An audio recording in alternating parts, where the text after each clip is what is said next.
Primeiru-Ministru no empresário husi Japaun deskute progresu estudu para konstrusaun estaleiru e município Manatuto. Empresa husi Japaun tersane halau encontro ho Primeiru-Ministru Kairala Sanana Guzmão ho di qualia konaba progresu estudu viabilidade ba fatin konstrusaun estaleiru debeto ir plano hari i halalei a município Manatuto. Progresu si projeto konstrusaun estaleiru ne sei halau estudu viabilidade molok determina fatin estaleiru debehetan apresiação no apoio husi sefi governo. I updated on the shipbuilding project to be implemented by Tsuneshi Shipbuilding Company. And with regards to the shipbuilding project, they are conducting the feasibility study to determine the candidate site.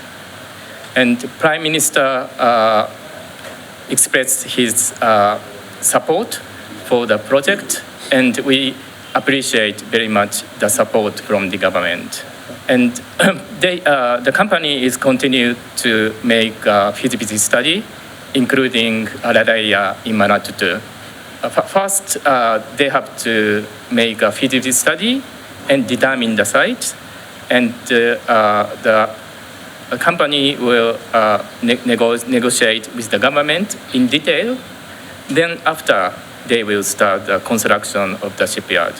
Ministro Transporte e Comunicação Miguel Manitelo apreciava plano construção estaleiru, não sei continua apoio e faz implementação. Sim, nessa hoje, excelência embaixador atuou na cada governo e excelência primeiro-ministro com apreciação da plano da construção projeto neve nesse ministério neve tutela a me pronto para acompanhar toda a construção ne habu. Empresa implementador do projeto dadau ne estabelece ona escritório e Timor-Leste no halo ona recrutamento ba Timoran naing hat nulu no naing sanulu tuir ona formação e Japaun. E bibang ne embaixador Japaun mos congratula Primeiro-Ministru quando ba Timor-Leste ne adesão ba ASEAN ne se oficializa e fula no outubro tinan ne no mos celebra Semana Mundial Oceano ho sucesso. Além de ne embaixador mos introduz livro narrativa ba labarik sira ne be foco ba consciência ambiental desenha husi cidadão Japão no desenvolve husi voluntário sira. Mateus Romário, Benvidas Menes, GMN.